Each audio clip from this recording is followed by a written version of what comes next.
Jared Prue, thanks for coming on the Weak Side Help, man. Thanks for having me.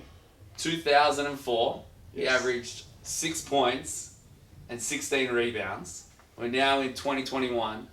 We want to know, is this it? Yeah, absolutely. I've spoken to so many people and no one's believing me. No, everyone's like, oh, I'm sure you'll be back next year. But no, this is definitely it. It's a weird feeling like knowing that there's probably at the most 2.5 weeks left. But at the same time, I know that I've given it everything I can and that my body's sort of saying it's time to call it quits. So In that time, 3 championships, 2006, 2009, 2013. The 2021 playing group. What's special about them? I think there's just a real chemistry and unity. Most seasons you've probably had one player maybe that's taken energy away from the group. Whoever that might be, but this probably consistent in 2019 as well. There's just been none of that. It's just been a real unity, a real bond. Everyone's on the same page. Everyone's got the same goal. Everyone's really focused on the team, not focused on themselves, and that really makes it enjoyable to turn up week in, week out. And you talk about that, being enjoyable. The consistency from you, how does that come about? I think for me, I've always prided myself on preparing for games, and that not just on game day, but leading up to games in terms of fitness, in terms of making sure you get enough rest, those kind of things. So to me, it's been about having that consistent preparation, and thankfully it's transitioned into consistent performance. So I chatted to a bunch of your teammates before we've sat down, and they all said that you just knew exactly what you were going to get from Jared Prue. You knew that he was going to rock up, be fit as anything, and he was going to compete for 48 minutes. And if he got subbed out, he wanted to make sure he's straight back out there again. But, I mean, that is just a credit to yourself. Yeah, that's would have been what I've, again, prided myself on. I knew I wasn't the most talented guy on the court, but again, I didn't want to sit on the bench. I wanted to play, and I knew that if I wanted to play, I had to bring something. And I knew that if I gave myself the best preparation, then and play as hard as I could every player, that I'd get a chance to stay on the court. Looking at it from, you had a chance also to get on Perth Arena, RAC Arena court, Yeah. a 4-week stint with the Wildcats. What did you take away from that experience? I think a few things. Firstly is just the Wildcats organisation and how focused they are on the players, but not just the top few players, but the organisation all the way through down to the bottom few players. I was an injury replacement player. I'd only hit the court if either one, Andy was coaching, or two were up by 30. But I was treated just the same as anyone else. The players were so welcoming, accommodating, and whilst it was only brief, in reality, it was a lifetime dream to be able to represent the Wildcats, and be able to do that for that brief period of time was really something I look back on with very fond memories. It's pretty crazy to think that the guy rocked up to court 1 on a Sunday afternoon wearing boardies, a Rip Curl singlet, and a pair of old Asics. It might have been Billabong, but Billabong. I'm told on a Sunday afternoon it was Yeah. introduced to the group as, this is a cricketer. Yeah, And they thought he was going to be gone in an hour. yeah. We go nearly 20 years later. It's incredible. Yeah, and it was interesting because a few weeks into that pre-season, I actually hurt my ankle and then missed a bunch of that pre-season as well. And I thought, I'm done. I'm not going to be playing at all. Came back a week or two before the season and was fortunate to be the last player on the bench for the first few games. And yeah. And in that season, 2003, Yep.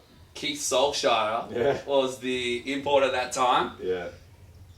Who's been the best import that you've played with at the Lakeside Lightning? I'm not answering that. You're not going to answer that one. I'm not answering that question. I mean, Yeah.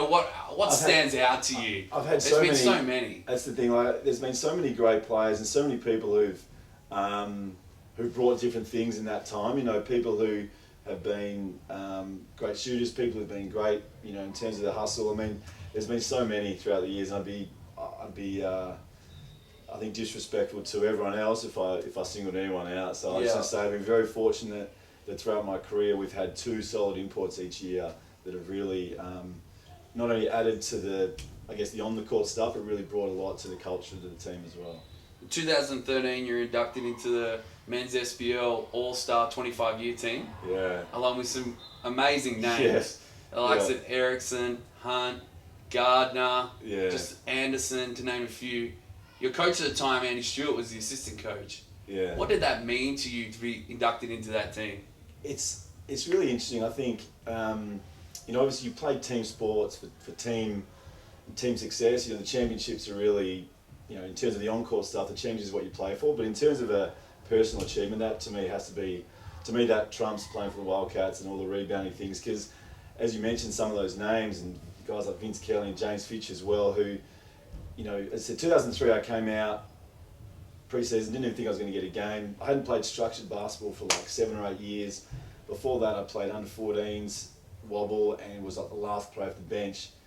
To go from there, fast forward 10 years, to be again in the same team as people with all these absolute legends of the league was, a really surreal experience, and one that I really treasure. I mentioned there that Andy Stewart was the assistant coach. Yep. Coached you for a large part of your career. Yeah.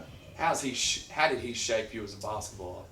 I think, one of the things I mentioned earlier was around just that effort levels, and for him it was every play mattered, like whether it was, lots of games of basketball won by 1 or 2 possessions, and obviously there's a lot of focus after games around maybe the last minute and maybe 1 or 2 things that happen then, but in reality it might be the first quarter, the second quarter, whenever, that really makes that difference. And so for me the lessons were you play hard every possession, but for me the biggest thing was not so much on the court, was about the importance of us as players being role models. And that's one thing I've prided myself on, was the young players, whoever we interact with, you're role models to those people, and how you behave on the court, but more so off the court, is really, the impact you can have on the broader community.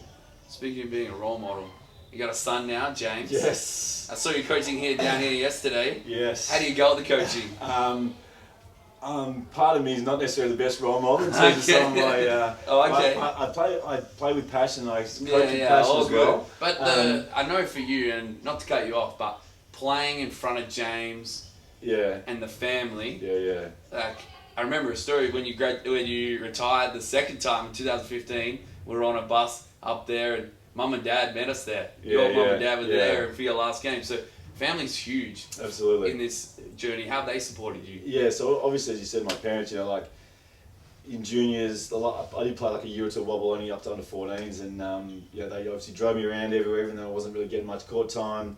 Then fast forward to now playing SBL, and knowing win or lose, I'd come home and Emma would be, either helping celebrate a win or helping console me after a loss. And same with the kids, they would really not have much of an idea really what, son more so, but coming home, I remember early in the year I had an absolute terrible game, and I just got home and my son was like, "Daddy, that block you got was like awesome," and just knowing that they loved you, win or lose.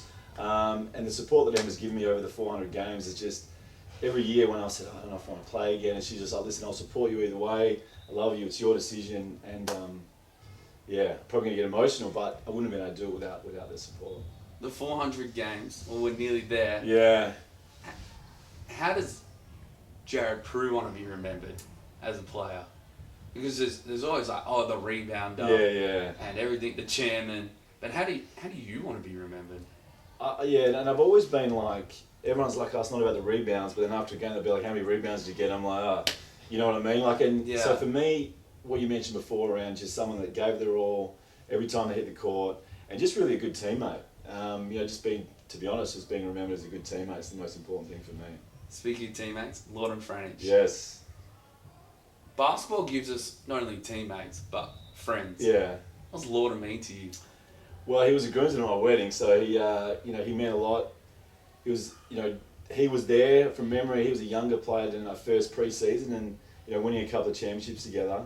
And then obviously the last few years we haven't been able to spend a lot of time together because he's moved to Kalgoorlie. But recently seeing him, and again I might get emotional here, but we caught up. Emma and the kids came up to Kalgoorlie for my last game up there, and catching up with him, the family, and just seeing where we've come from, where we're at, sharing those life stories.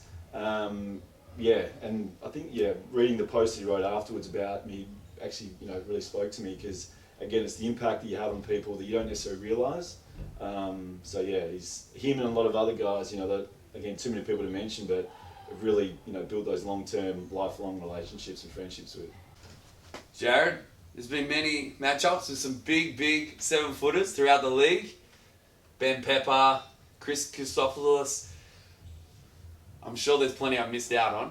But Matt Wandenberg from Geraldton Buccaneers, Yeah. one of the highlights of that matchup, just the similarities in your career. Yeah, so yeah, I think we started our careers at a pretty similar time, coming through and had a lot of battles. Probably started both as first year was ace off the bench, and then we played a lot against them in finals as well. So probably played each other like 4 times a year, and as you said, very similar game styles, I guess. Not necessarily, we weren't necessarily looking to score much, but it was just about that kind of battle against each other, the physicality, knowing that. He was one of those guys who you knew he played hard, but it wasn't dirty, it wasn't malicious. He just played hard and off the court. I remember one semi-final series we played here, and after the series, tough series for them. We knocked him out, and he came out and changed it after the game, and wished us luck for the grand final. To me, that kind of showed his character, and that's why I've got a lot of respect for him. And unfortunately, when we weren't able to get over the line in 2019, and they knocked us off in the semis, to see him be able to break through and win a championship, again. Whilst personally I would have loved to have won, to see him experience that after the career he's had was really, I was really happy for him. Unreal. And it's been similar in the roles that you guys have played in mentoring young players as they come through, in particular, especially for him in that 2019 season, and you've done it a lot in your career. What would finishing your career, 2021, with that 4th championship mean to you? Yeah, I mean, don't get me wrong, it would be great. But for me, it's probably less about what it would mean for me and more, again, what it would mean for the club, what it would mean for the squad. I've been very fortunate to have experienced a lot, way more than I ever thought I'd be able to in my career. But to see that the effort that goes in behind the scenes, the amount of time and energy that Dave and the assistant coaches and everyone, it's the catering staff, so everyone that goes behind the scenes to make the club run, and what it would mean for them. And some of the younger players as well who haven't experienced something like that. To me, that's what would be for me more than what it means to myself to finish with a championship. Well, speaking of championships, in 2007, as a 16-year-old, I stood there on the old Perry Lakes floor as you retired the first time. Yeah. In 2015, I sat in the same change room as you retired for the second time. You've told us this is the ultimate, this is the last of the last. Jared, it's been a privilege and an honour to be able to watch you and your career. And there are so many of the Lakeside community, the Basketball WA community, that are forever grateful but fortunate to see you and just be what was described by one of your former coaches as a world-class act. Thank you. Jared Prue, congratulations on your career. Thanks a lot. Appreciate it. Thanks,